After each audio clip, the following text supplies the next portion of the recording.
Everyone deserves a right to have this deeply human connection to nature. I just wish that we did a better job exposing the community to these outlets. It makes me feel like I can connect with something that's greater than me. When you come out here, you're reminded that this isn't a human-centric world. You know, we're a part of it, but we're not all of it. It made me really understand nature as a human right.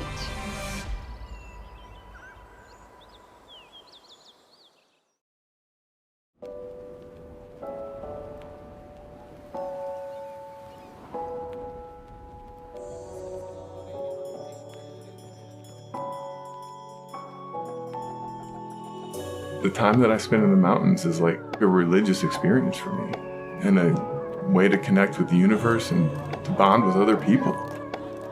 No matter what comes your way in life, you deal with it or you don't.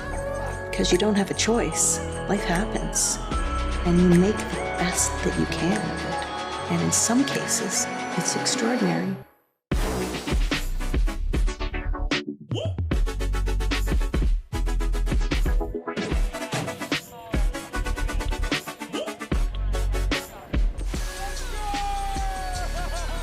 Learning how to love those difficult things, those uncertainties, those fears, that is where it can be transformative.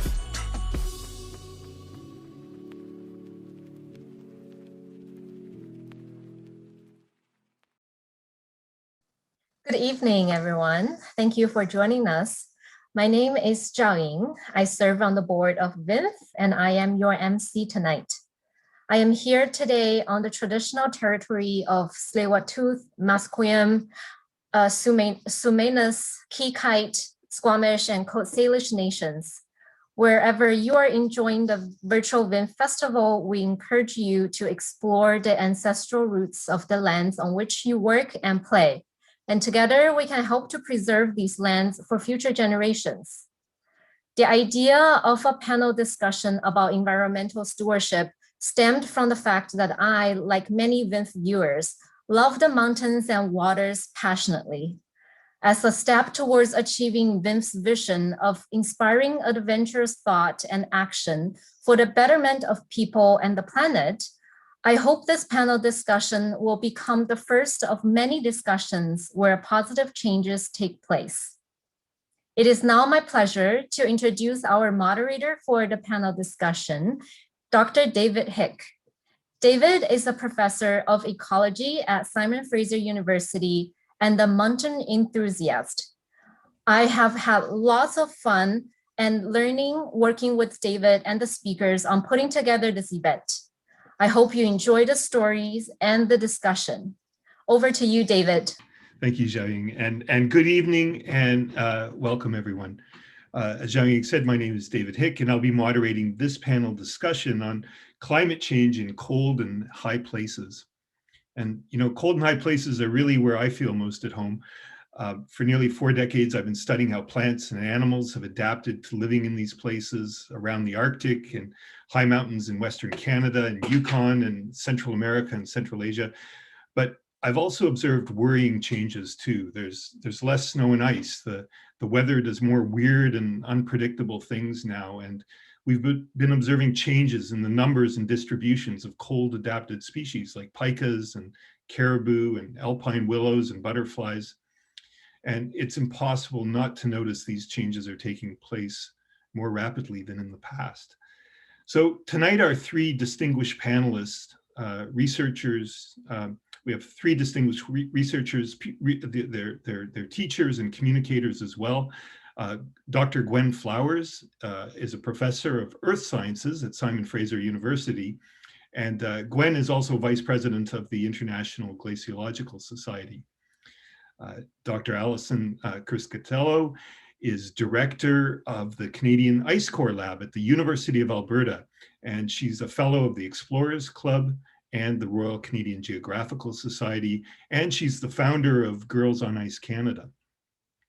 And Gregory Coys at Capilano University. Greg is the coordinator of the Indigenous Digital Filmmaking Program, and he's also an instructor in the School of Motion Picture Arts, and he's the founder of the Slow Media Community.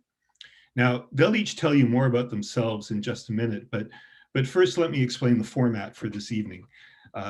Gwen, Allison, and Gregory will each make a short presentation, and this will be followed by a roundtable discussion and then some questions from you, the audience. And you can submit these questions at any time in the Zoom Q&A. For the presentations, we've adopted a Pechakucha storytelling format. So each speaker will show 20 images for 20 seconds each, and this will be accompanied by their commentary. It's a really fast-paced and intimate format, and we hope you enjoy it.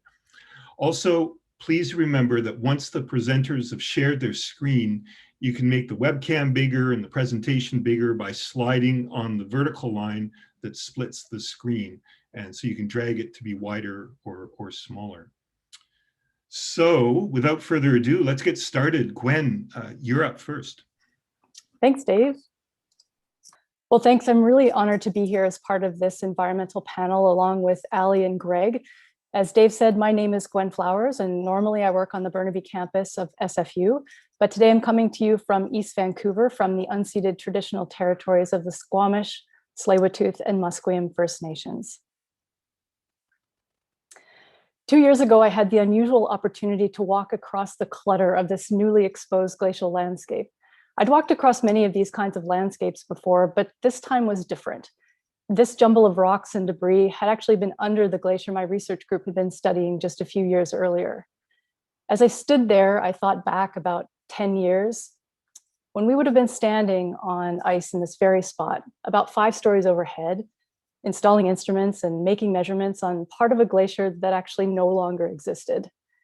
There's some consolation in the fact that what we learned there wasn't just about this mass of ice that by now was water in the Bering Sea, but a more general understanding of the nuanced ways in which all glaciers respond to climate and interact with the landscape. It occurred to me that this knowledge was kind of like a parting gift from a disappearing glacier. Changes like these are occurring all over the world, including in our own backyard here in British Columbia. The fact that we're observing such a pronounced transformation of the landscape with our own eyes is nothing short of stunning. For the next few minutes, I'd like you to wander with me to northern Canada and other regions where similar changes are afoot. Up until last year, I had the privilege of spending part of every summer for the last 15 years working and living on and around glaciers, mostly in the St. Elias Mountains of Yukon, in the traditional territories of the Kluane, White River, and Champagne-Ajac First Nations. In the work we've been doing there, we've really sought to disentangle the influence of climate on these glaciers from their internal processes, some of which cause glaciers to suddenly speed up by 10 or 100 times in a seemingly unpredictable fashion, pushing the ice rapidly downstream in the chaos of what we call a glacier surge. These events are like experiments that nature performs for us, allowing us to study what happens under the glacier where ice meets rock. In the last few years, we've taken a very close look at that rock and have sampled the water chemistry and sediment in the rivers downstream. And we found that glaciers prone to surging are those that are sitting on bedrock that's fractured just the right amount, not too little, but not too much. Another requirement for surging seems to be the right climate, not too warm, not too cold, and enough winter snowfall to offset the summer melt. But climate now seems to be fiddling with the internal clocks of some of these very dynamic glaciers for which the Yukon and Alaska region is so well known. Some glaciers are surging more frequently, but less vigorously. Others have stopped surging altogether. Fast glacier flow has gone into overdrive in some places in the world, where whole glaciers have simply detached from their moorings, forming low-angle ice avalanches with tragic consequences.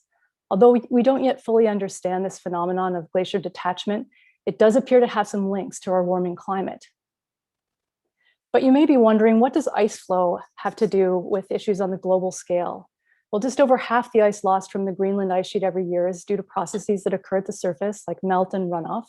But the rest is due to ice flow, which is regulated by what happens in and under the ice sheet, and where the ice sheet comes into contact with the ocean. That means our ability to project how much and how fast global sea level will rise for the more than 600 million people living in low-lying coastal areas depends on our understanding of ice flow. How fast the ice flows matters a lot in Greenland and Antarctica, but not necessarily everywhere. Here in the Barnes ice cap on Baffin Island, we have one of the last remnants of the Great Laurentide ice sheet, which covered much of Canada during the last ice age. Melt is occurring so rapidly here that this ice cap is projected to vanish in less than 300 years, no matter how fast the ice flows. One of the most visible consequences of glacier retreat is the formation of lakes where glaciers detach from one another or where they evacuate deeply eroded basins. These sparkling emerald and turquoise reservoirs can pose a threat to downstream ecosystems and communities as the water is held back only by ice or by loose rock and sediment. Glacier outburst floods occur annually from lakes like this one, where we've used geophysical and hydrometeorological instruments to monitor a complete lake filling and drainage cycle. To our surprise, the lake visible to the eye in the previous slide represented only 20% of the water in the reservoir. The rest was stored in or under the ice, meaning that the reservoir volume, and therefore the flood volume, could be alarmingly underestimated.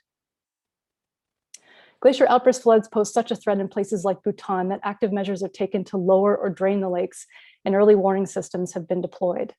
A recent study of Lake Palcacocha in Peru concluded that the increased outburst flood hazard from that lake, which killed over 1,800 people in a previous event, is due to human-induced glacier retreat.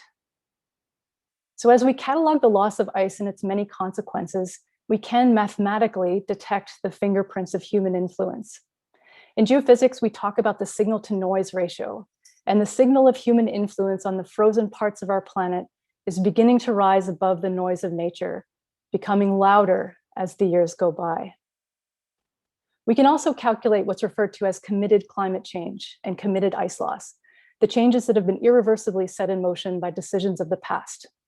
Our recent work on the 70-kilometer-long iconic Kaskawalsh Glacier projects more than 20 kilometers of glacier retreat just under the current climate, meaning nearly all of the ice in this photo, which is up to 800 meters deep, disappears. The retreat of this very glacier has already had unanticipated consequences.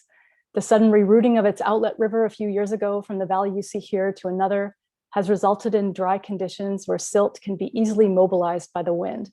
Frequent dust storms like this one are now having measurable impacts on air quality for local communities. But with our noses so often in the details, I think we risk becoming desensitized to what's going on around us. Geologic changes are playing out on human timescales, and we're witnessing the transformation of landscapes that we rightly assumed fixed within our lifetimes. Even for me as a scientist, it can be hard to internalize what these seemingly small numbers mean. 2 degrees of warming, 2 millimeters per year of sea level rise. Until we see the local consequences and the lengths to which people will go to protect these precious resources. In this example, by wrapping the Rhone Glacier in fabric to suppress summer melting, or by building artificial glaciers in the shape of icy temples called stupas in northern India. At a larger and more alarming scale, serious proposals are being made to geoengineer the ice sheets. For example, by building artificial barriers or berms on the ocean floor to keep warm ocean waters away from the ice, or by manipulating the local climate and spraying reflective material across the ice sheet's surface. Never one for the heat, I've always taken comfort in looking at the distant snow and ice-clad mountains on a hot summer day, knowing that as long as there's white in the mountains, the sun's energy will be consumed by turning snow and ice to water. As the white mountains give way to dry and thirsty landscapes, I wonder if the next generation will feel that same fondness for glacial landscapes that we do, or will that affection be tainted by the fact that we have willed these ice-free landscapes into being? Wow, thanks, Gwen. That was great. We're going to talk more about this in a minute, but first, Allison, it's your turn now. Well, thank you so much. I grew up in New England with an identical twin sister. I've always thought that having a twin, built-in adventure partner literally since birth, was the thing about me that enabled me to begin exploring frozen high places from a very young age. My parents seemed to think that if we were together, we'd be fine, no matter what we had planned to do. At 12 in winter, we did the Presidential Traverse in New Hampshire. It wasn't long before we explored a large swath of Alaska together. In hindsight, it's amazing we made it to 13. We constantly created these mini expeditions to the coldest places we could get to from where we grew up in Boston. By 20, I was working as a climbing ranger in the Olympic Mountains and North Cascades of Washington State. In just a few short years, I noticed changes in those mountains that had become my home. Earlier melt onset, exposed ice on Mount Olympus's Blue Glacier creeping higher and higher every year. and an increase in accidents due to rockfall and avalanche as the high mountain terrain shifted and became less trustworthy. A snow bridge over a large crevasse located in the pass at the very back of this photo almost swallowed me whole at 20 years old when the other climbing ranger on my rope punched through the bridge that nearly ended the both of us. This was a pass and a snow bridge we had crossed dozens of times. Shaken in a number of ways by this near fatal crevasse fall, I thought a lot about how the landscapes that I was learning to read were changing. And this is still what I think about, both as an ice core scientist and as a mountaineer. I think about and investigate how the landscapes that I love and that I am still learning to read are changing. Most of my work takes place near the poles, where change often can be too incremental, the time scales too vast to see. In the most remote parts of Antarctica's ice sheets, the best places for drilling ice cores and reconstructing climate histories of the past, this is the case. The changes in climate that get recorded in the ice, proven through chemical analyses of the ice itself and the air bubbles trapped within, tell a story we can't actually see with our own eyes. But other places, the Canadian Arctic Archipelago, the Canadian Rocky Mountains, show their visceral change to scientists and adventurers alike. Even on Devon ice cap, deep in the Canadian high Arctic, summer melt is becoming significant. Significant too is how humans have impacted even the most remote polar regions by chemicals that we have introduced to our environment. On the Columbia ice field, we're currently investigating whether melting glaciers may be a source of contaminants that accumulated over many years and can be released rapidly into downstream ecosystems in a warming world. These legacy contaminants are substances that are no longer in use, but are melting out of the snowpack now and could reach the tap downstream. In an ice core that we drilled on northern Ellesmere Island, we've measured certain persistent organic pollutants, which fall into a class that have no known degradation pathway in the environment.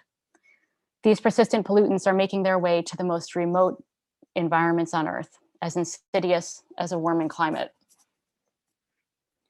On northern Ellesmere Island, we've recently found a 10-fold increase in a certain class of environmental contaminants since the mid-1980s when they were introduced. We are the dominant source of these chemicals to remote regions. Analyzing ice cores for environmental contaminants, something newer to me, has been a bit of a gut punch. But it's not so different as connecting the dots between a planned expedition and the one that actually unfolds. Skiing across vast expanses during a 2-month expedition through the Eastern Pamirs, we timed our expedition based on previous year's weather, a traverse entirely at altitude in winter across the lines of Tajikistan, Afghanistan, Kyrgyzstan, and China. But the snow didn't come that year. We jokingly changed the name of our expedition, Border Ski, to Border Walk, linking snow-free zones, historically snow-covered, by traveling on frozen rivers. We ultimately had an adventure that was in no way the one we had planned for. It meant we had to think quickly and adapt. On another expedition, this time in our own backyard, we decided to bike in winter from Dawson to Tuktoyaktuk. The final 190 kilometers were on the Inuvik to Tuk ice road on its final year in existence. We skittered on the frozen Mackenzie River Delta channels and then across the frozen Arctic Ocean, the winter of 2017, before the road closed permanently. Since the ice road opened in the early 1970s, parts of the NWT have experienced significant warming in winter season months from October to May. There was a real sense of urgency with this particular adventure. If we didn't do it now, it wouldn't be possible. And who knew what we might see along the way?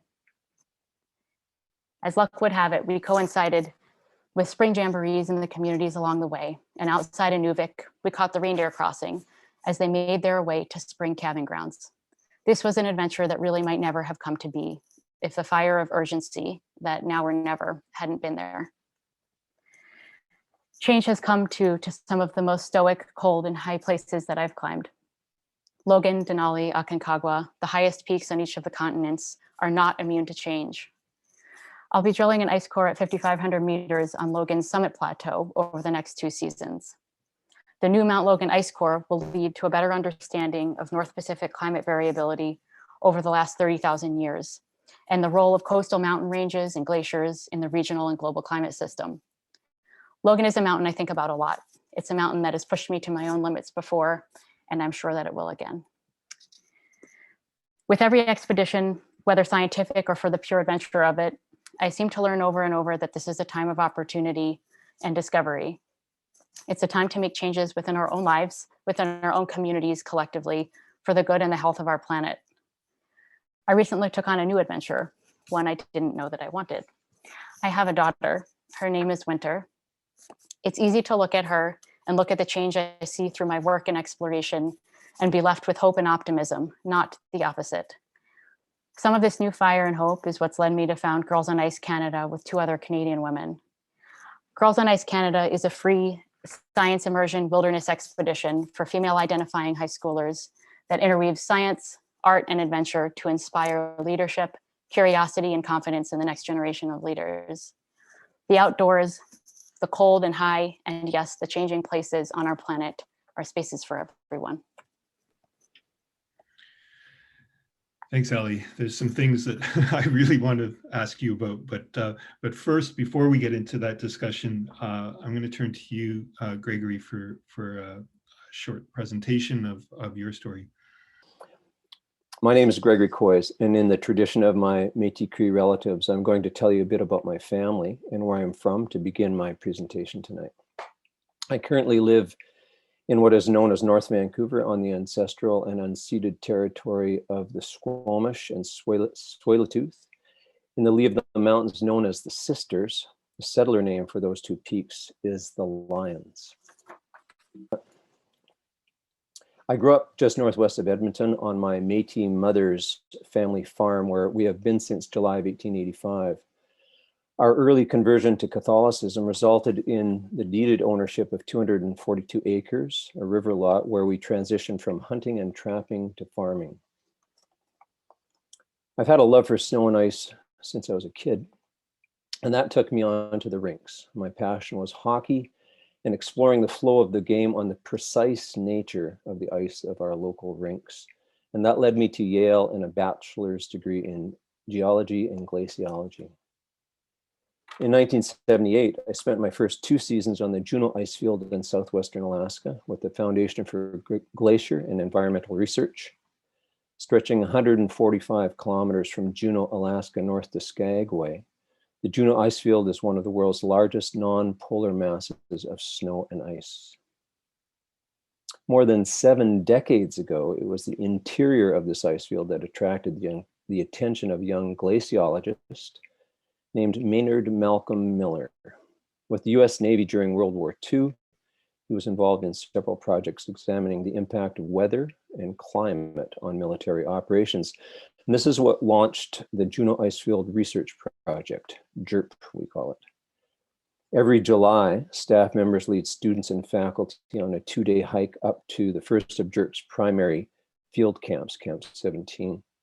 And from there, students and staff ski 2 days to Camp 10, located above the Taku Glacier. Here, students begin their own projects guided by faculty mentors. They assist in faculty research and continue with the JERP academic program. After field research, exploration, and in-camp academics, participants travel to Camp 18, perched between 2 ice falls. It's the site of the unique wave ogives below the Von Lewis ice fall, that's the lower photo here, that were the subject of my bachelor's thesis.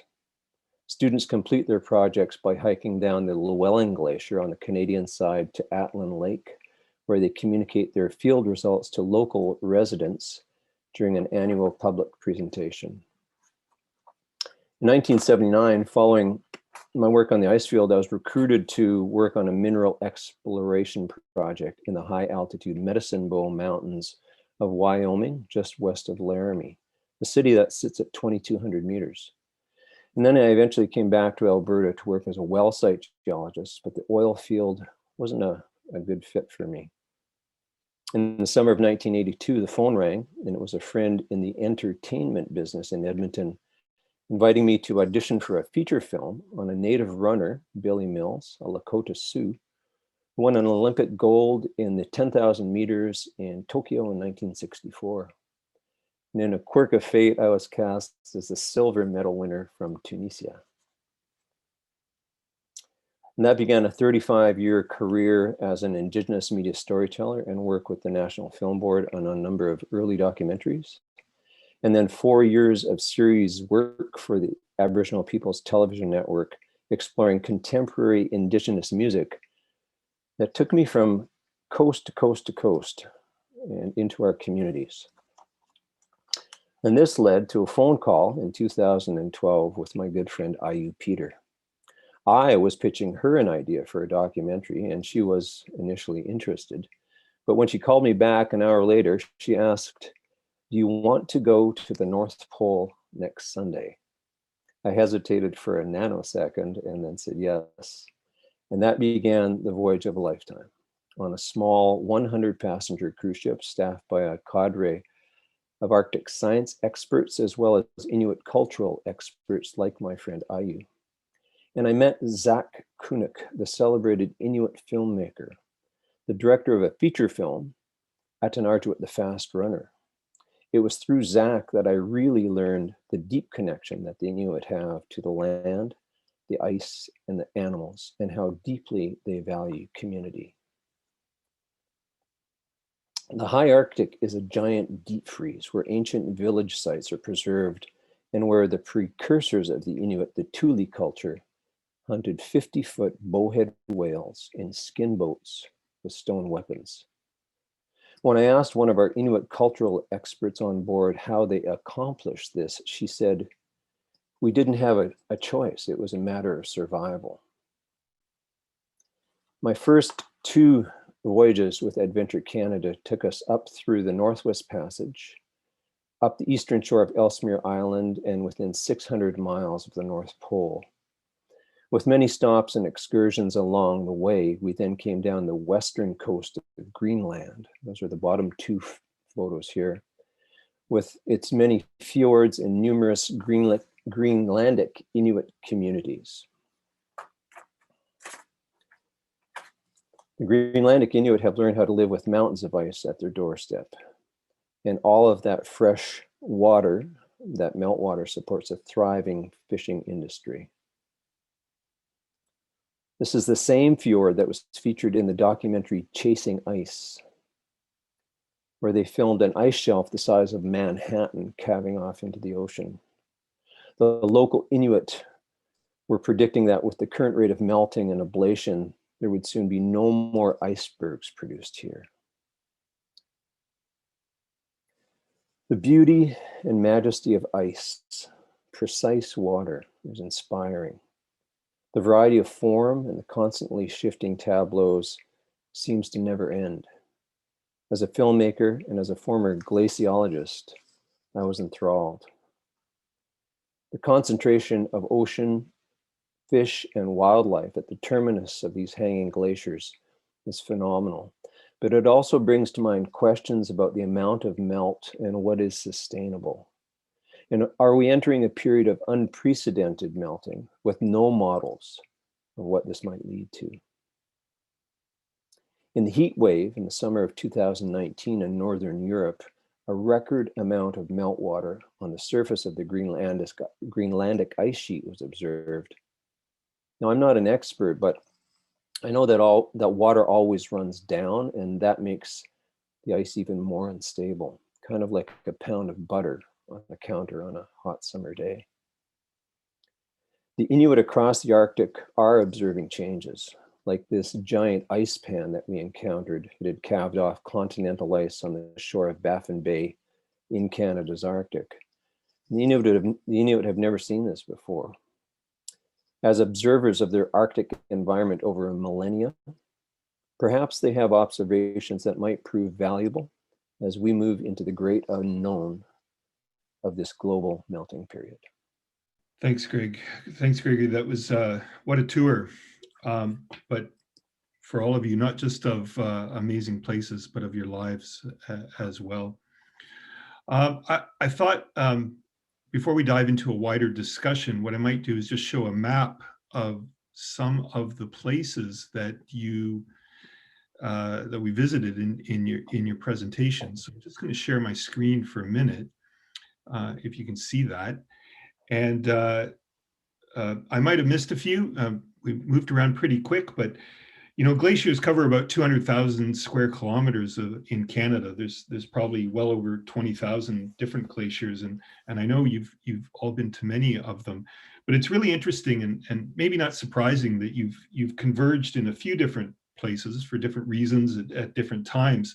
Particularly here in the St. Elias Mountains in Alaska and Yukon and northern BC and then here in the Canadian High Arctic and Greenland as well, and many points in between.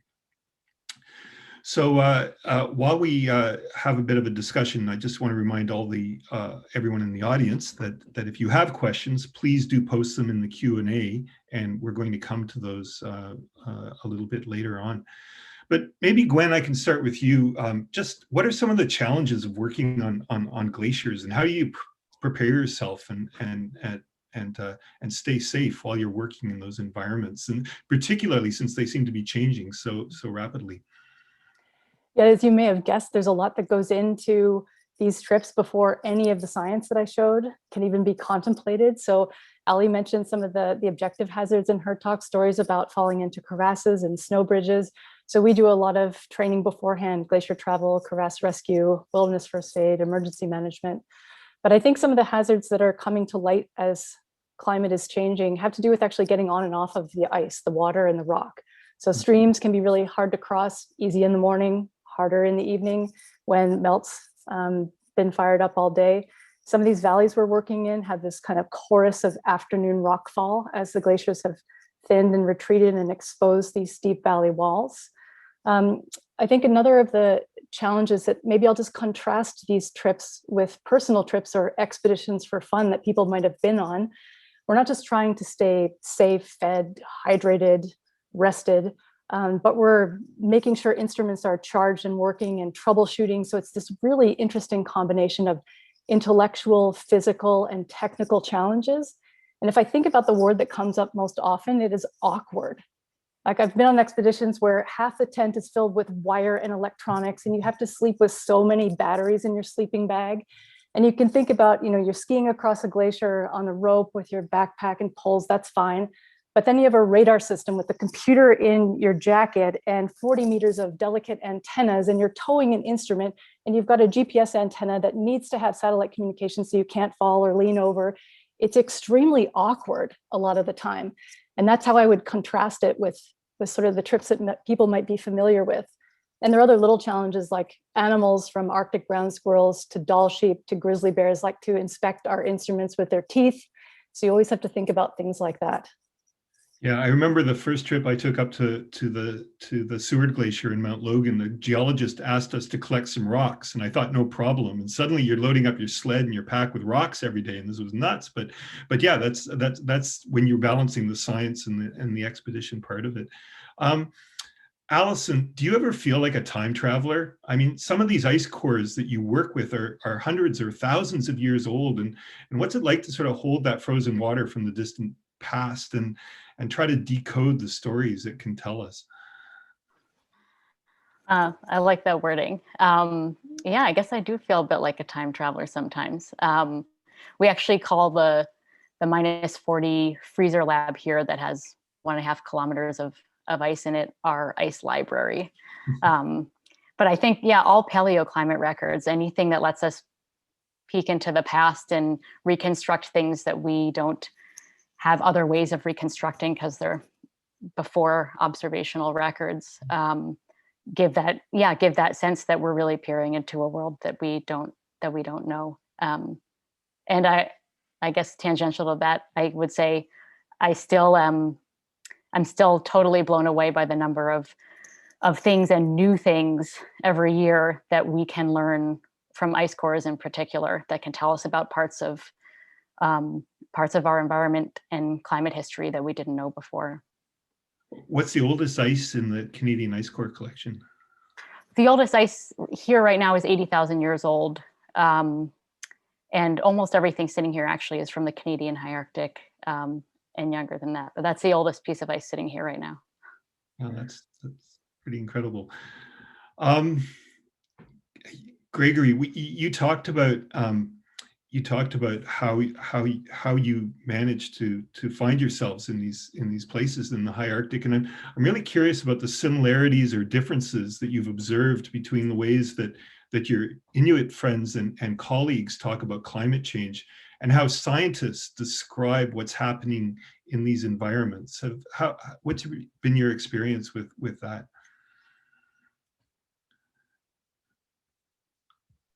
Just unmuting myself here. Yeah, I think the one thing I've noted about the Inuit in their Arctic environment is it is their home. They're incredibly adaptive, of course. I mean, they over millennia adapted into that environment where they live and hunt where it's dark for 3 months a year. I mean, it's absolutely extraordinary, how they've learned to survive up there. And I was on my last trip up, I noticed in Iqaluit the number of big boxes of my esteemed colleagues are, talking about their electronic instruments. There was boxes of electrical stuff in the airport, and it was seismic. So with the melt, that's what's happening now, right? There's this rush into the Arctic with, of exploration for minerals, oil. So they're all about adaptation, and they're incredibly practical.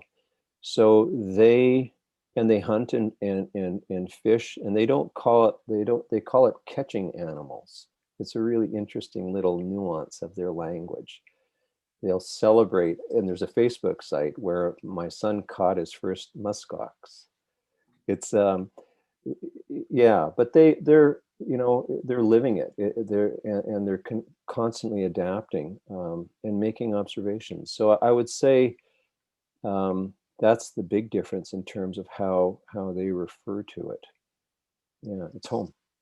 It's home. Yeah, exactly. It is home, and I think this effort that's emerging over the last decade to really appreciate Indigenous knowledge and to incorporate that into our larger understanding of change is really important.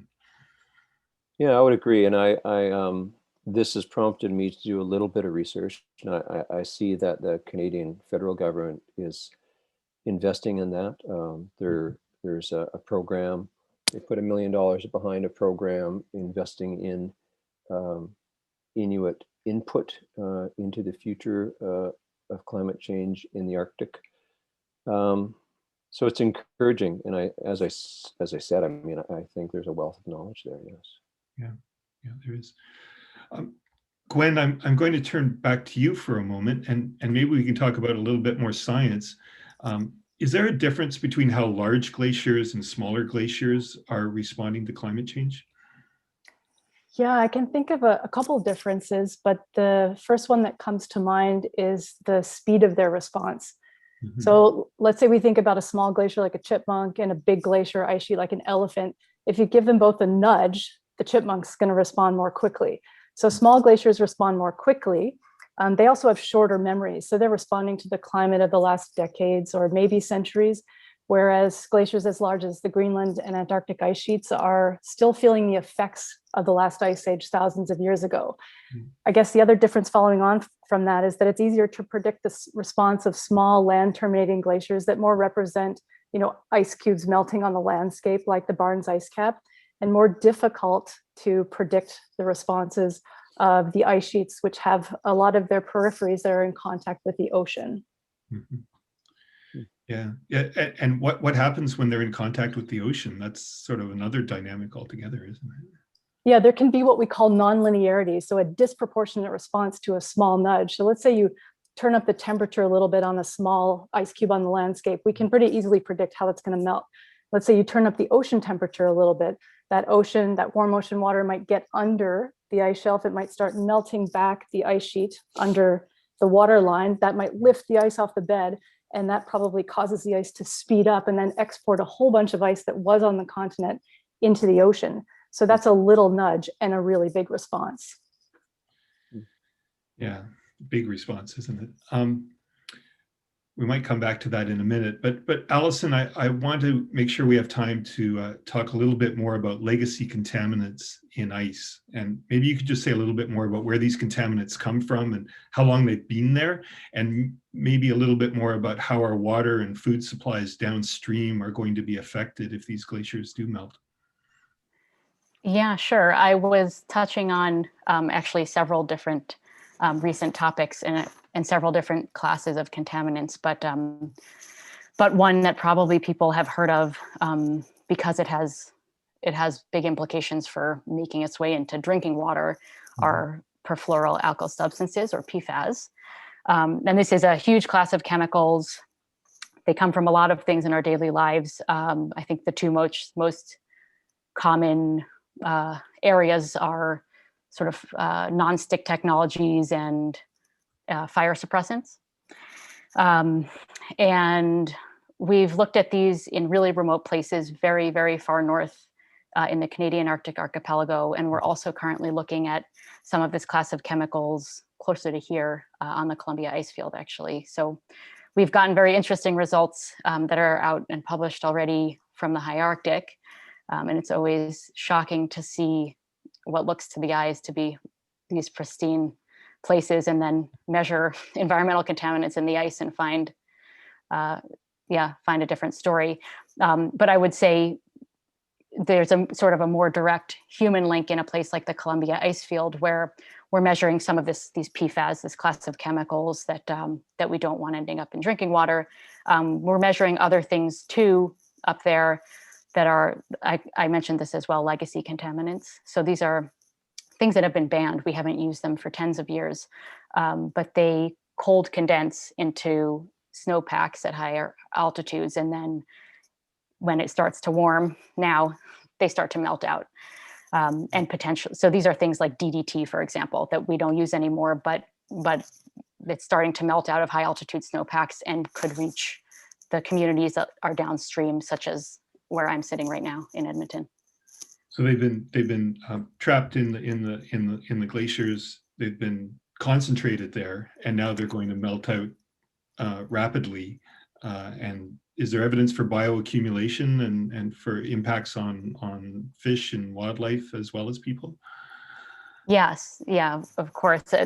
So we're measuring a whole suite of different things, but DDT, PCBs, these things we already know. There's been enough years of study to know that they impact plants and animals. So yes.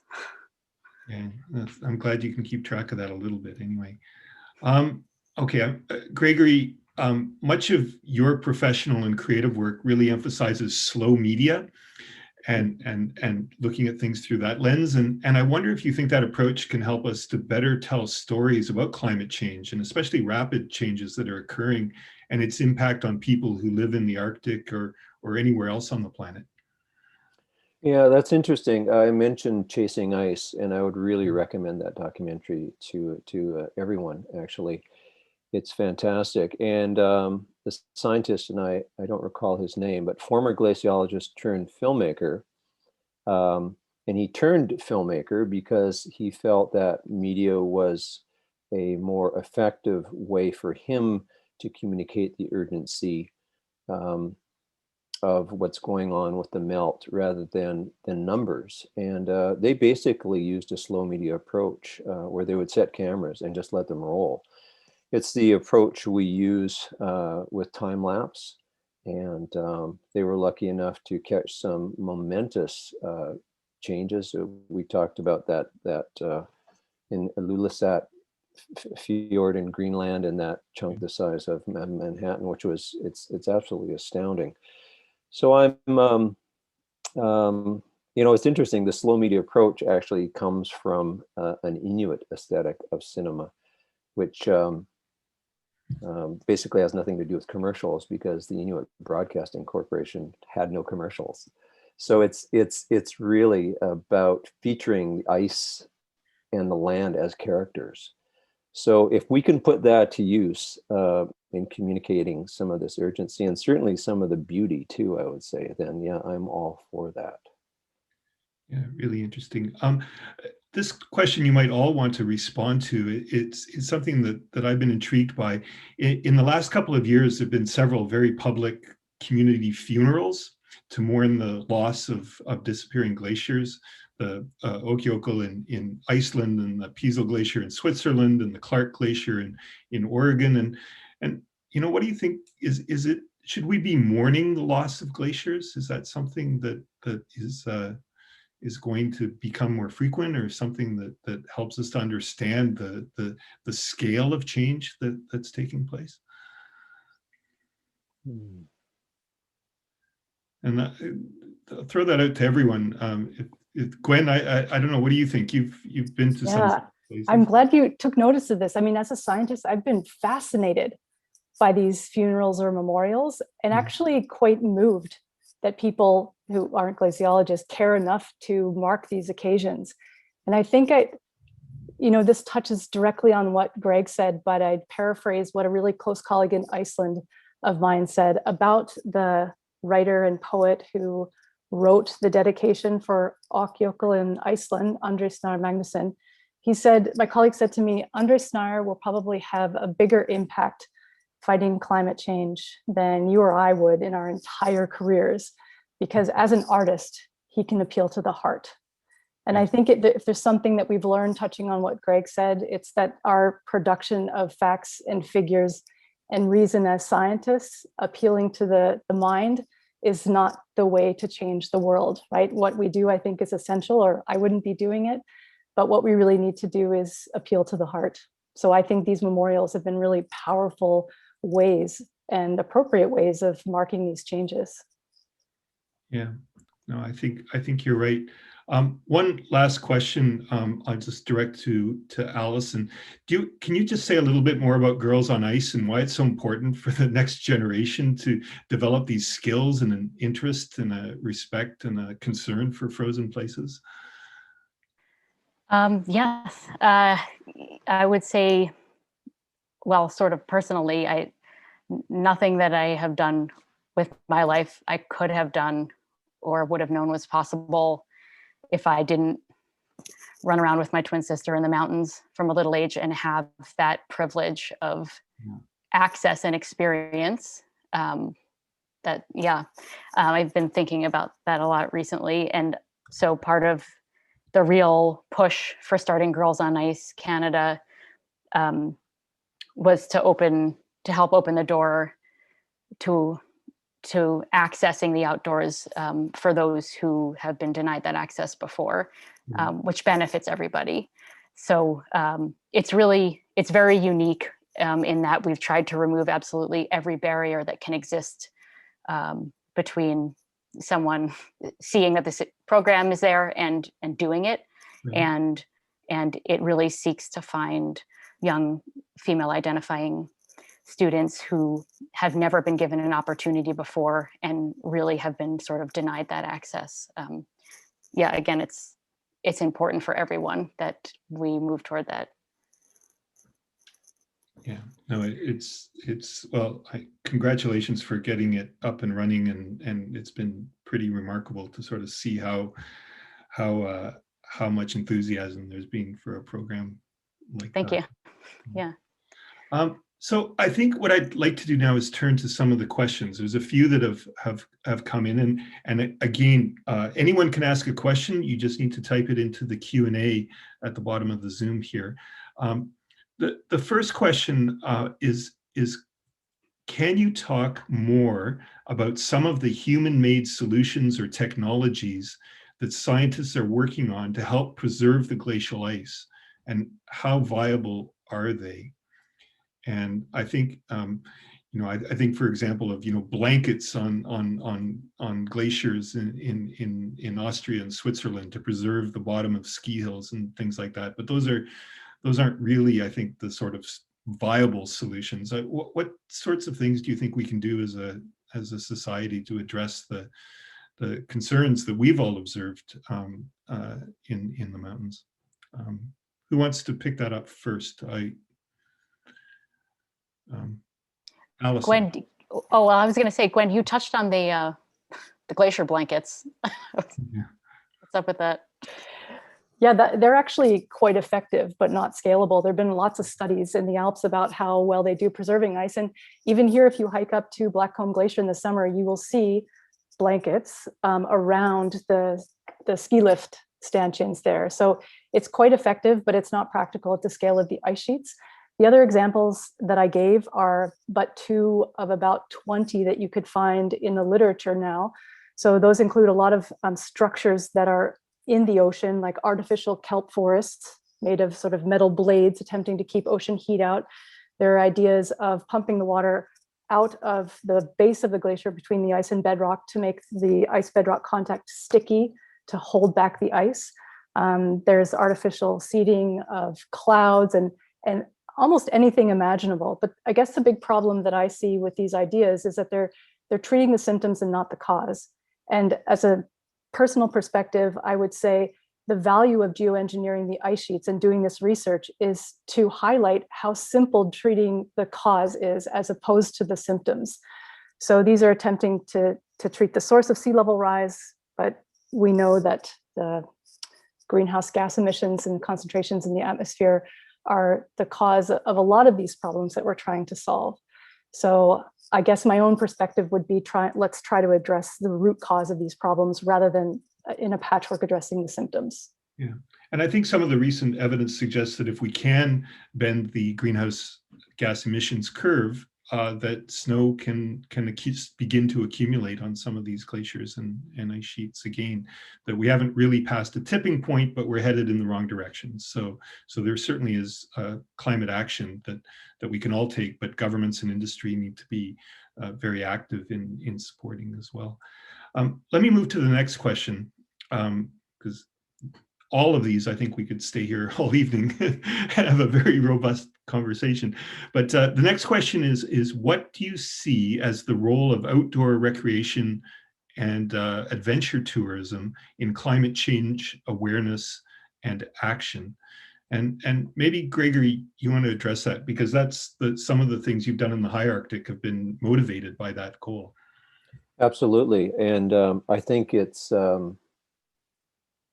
very powerful. This is to be able to get up there and see it. I had really, while I was aware of it and did some of my own hiking and glacier travel in the 30-year interim between the Juneau ice field and the high Arctic, to get up there and actually see it and to talk to the Inuit, it was astounding. So it had a huge impact on me in terms of my awareness, and I saw that in our passengers as well. Mm-hmm. It's the Arctic has as much variation in geography as the rest of Canada. There are plains and there are Rocky Mountain-like chains of mountains. So it's really seeing the diversity of the landscape, and for me, I have to say it was alarming to see how quickly things were changing, and even as I say, from a layman's perspective, in that I don't have the same science background that my two colleagues here do, I think it's about adaptation. I mean, and that's what, as I've said earlier, that's what my Inuit friends would say. We are at a time when we are going to need to adapt, and we are one of the most adaptive species, if not the most adaptive species on the planet. And I think the challenge for us now is, can we adapt between our ears here in terms of the changes that we need to make to preserve ourselves, our culture, our way of being on the planet. Yeah, I hope there's an appreciation of some of the urgency, and certainly being out in the mountains in the Arctic helps to make all of those issues a little bit more in focus. Mm-hmm. The last question, well, maybe not the last question, but I'm going to turn to the next question from Georgie, and I'll just read it. I'm a journalist in Canada trying to educate myself more about climate change so I can help make better decisions about better coverage. As a non-scientist, I find the learning curve so overwhelming. How can the media better focus its short attention spans to better tell the climate change story in Canada? Well, maybe Gwen, I'll just turn back to you briefly. You've spent time with journalists in your field sites, and Alison, you have as well. But maybe Gwen, you can just start with a few observations. Yeah, I would say to journalists, seek out good sources. Many of us as scientists are really keen to talk to the media and to tell you in the best way we know how, which is often not great, what we're working on and what the community is finding. So it's maybe a matter of finding those sources who are generous with their time, but there are many such people, and finding those, really good sources who are willing to talk about the bigger picture, maybe not just their own work. But that's a great question. It's a hard one. Yeah, Alison? Yeah, that is a hard one. I'm trying to think of stories that catch my attention. I don't think I have anything to add to what Gwen just said. It's hard to. That's a really hard one. But I think again, that's been my experience when a journalist reaches out. As a scientist, you can make time to talk to them, and the possibilities for them to join you in the field are more limited. But when that can occur, it really it's really an important opportunity, isn't it? Yeah. David, Yeah. I'd like to add that as Gwen, I'll echo what Gwen said in terms of the big picture. While there are specific events that we're seeing in different parts of the world, I think a really valuable perspective for media and journalists is to tie that together in terms of, I've been thinking about this in regard to this panel over the last few days. I mean, that the loss of fresh water in the high Arctic, the rise of sea level, I mean, it's all connected. And I think that's one of the keys in terms of understanding for the larger population is how it is all connected. Yeah, that's right, and we see it in the last week in the extreme temperatures in Texas and the southern U.S., for example. Mm-hmm. The jet stream and air masses sort of doing unusual things. A related question, one more. What are some prominent initiatives or steps that everyday individuals could take to support or to do their part to slow the melt of snow and ice in the mountains and in the Arctic?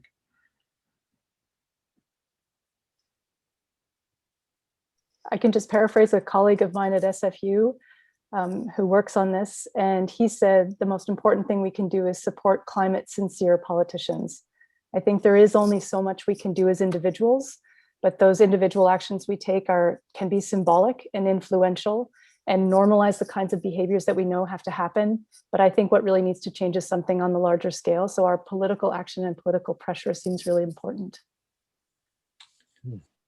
Yeah, I think that's very true. Alison, anything? Yeah, I would say that the same. And there are sort of more emerging nonprofit groups that have been quite powerful at pushing that forward. And it's not to say that we can't make changes in our own daily lives and that kind of thing. I think we can all make a difference collectively, but I would agree that political change is required. Gregory, last word on this one? Yeah, I think we can work at personal change and work from the bottom up, and we can probably do that best with our decisions that affect the economy. And it's still a consumer-driven world, so we do have a voice there, and hopefully, drive it from the bottom up. Yeah, the individual actions are important, but that needs to be supported by our economy and by the government. And it's a global issue. Those of us who live in the North feel and experience some of these changes quite immediately, but I think everyone else in the world does as well. That's, I think, all we have time for this evening. I really want to thank all of the, all three of you, our panelists, for your contributions. I hope everyone enjoyed the discussion, and I'm going to turn it back to you, Xiaoying, to close the evening.